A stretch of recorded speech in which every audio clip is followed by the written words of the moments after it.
Okay, listen to this. Did you know that for just $150, you can create an absolute, literal legal shield that completely separates your personal life savings from your business liabilities in Rhode Island?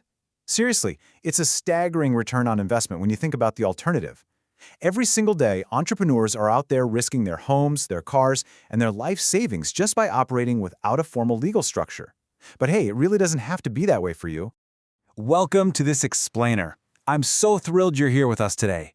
We're going to completely demystify the Rhode Island LLC formation process for you. We've taken all that confusing statutory jargon, the state guidelines, the heavy regulatory requirements, and distilled it down into a super simple, step-by-step blueprint. By the time we wrap up, you're going to know exactly how to protect your assets and make your business official.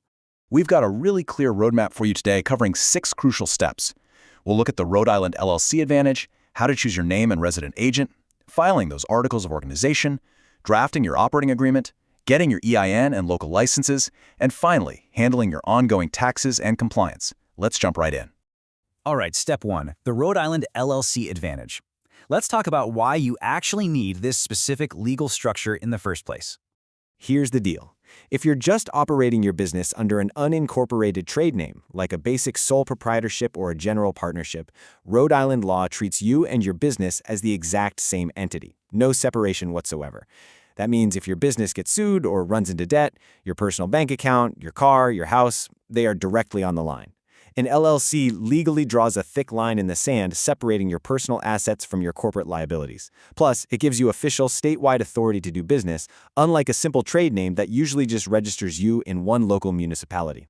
Moving right along to step 2, name and resident agent. This is where we actually claim your unique identity and set up your state-mandated legal representation.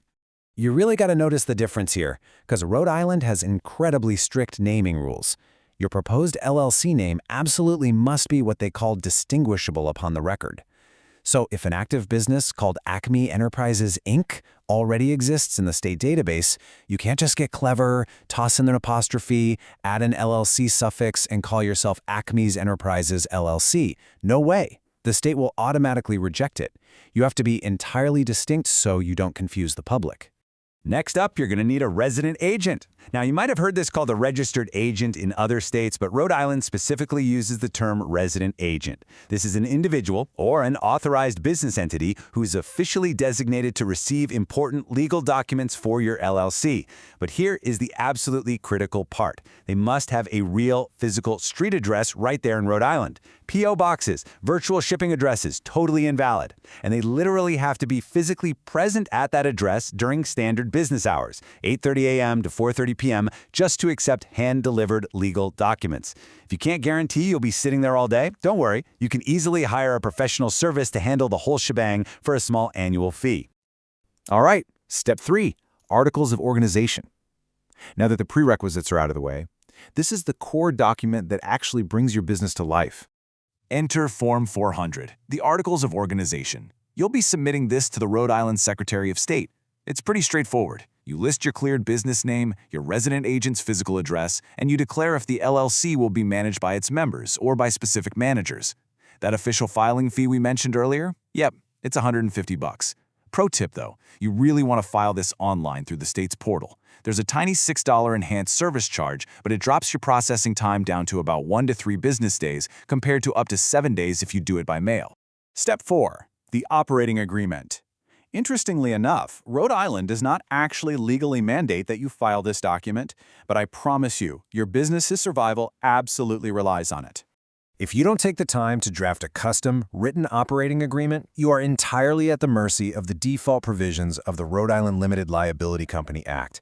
And honestly, those defaults can be incredibly dangerous for you. For instance, without your own agreement, state law decides your voting power based strictly on how much capital you contributed, not a simple one-member, one-vote system. Even scarier, if you're a single-member LLC and you unexpectedly exit the business, the default law says your LLC automatically dissolves unless a successor steps up within 90 days. But with a custom operating agreement, you can totally override these restrictive default laws with your own automated succession clauses and custom voting rules. Furthermore, think of this written document as your ultimate armor. Under Rhode Island law, if a member is ever sued personally, a creditor might try to get a charging order against the LLC. A solid operating agreement sets up strict internal rules limiting that creditor to only the economic rights of an assignee. What does that mean for you? It means they cannot force a liquidation. They can't seize your physical corporate assets. It fundamentally proves your business is a totally separate, distinct corporate entity, strongly reinforcing your liability shield against anyone trying to pierce that corporate veil. Step 5. EIN and local licenses. Now we look outward. Let's get you ready to actually operate, hire a team, and start taking money. First thing you need is your EIN. This is a 9-digit federal identifier issued by the IRS. Basically, it's a social security number for your business. Now, please hear me on this. It is absolutely free to get this directly from the IRS website. Don't go paying some scammy third-party site to get it for you. You are going to need this exact number to hire employees, process payroll, and, crucially, to open up your dedicated business bank account so you can keep your personal and business funds strictly separated. Next up are your licenses. Rhode Island doesn't actually have one big general business license, so depending on your industry, you're going to need specific state permits. The big one you'll likely run into is the Business Application and Registration Form, we call it the BAR form, filed with the Division of Taxation. You absolutely need this if you're making retail sales or hiring employees. Beyond that, if you run a restaurant, if you're a healthcare provider, or maybe a real estate agent, you'll be dealing with specific licenses from the Department of Health, the Department of Business Regulation, or just your local city hall. And finally, Step 6, taxes and ongoing compliance. We're in the home stretch now. Let's talk about the rules to keep your LLC active and in good standing year after year. Listen up, because this is some prime insider advice. First-year business owners get caught off guard by this all the time because they blur these annual costs together. You really have to treat them as two totally separate obligations. First, every single LLC owes a $400 minimum annual tax to the Division of Taxation. And yes, you owe that whether you made a massive profit or didn't conduct any activity at all. Second, you owe a separate $50 annual report fee to the Secretary of State, which has to be filed between September 1st and November 1st every year. And lastly, you must continuously maintain your resident agent. If you forget to file that report or your agent drops off, the state can and will revoke your LLC status, which instantly destroys that liability shield we worked so hard to build.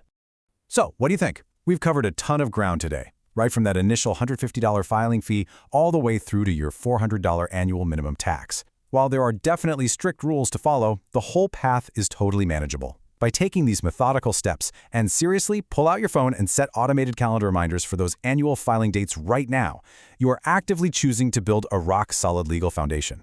One that protects everything you've worked for personally while letting your Rhode Island business completely thrive. Quick heads up before we wrap things up today. Please remember that the explainer we've gone through is for educational purposes. State laws, tax requirements, they can and do shift. I highly encourage you to sit down with a legal or business professional to make sure you're accounting for your own specific personal circumstances before you officially execute this blueprint. But I want to leave you with one final provocative thought to chew on today. Knowing everything you know now about the incredible risks of operating without a formal structure, is your personal wealth truly protected right now? Or are you just one bad business day away from losing it all?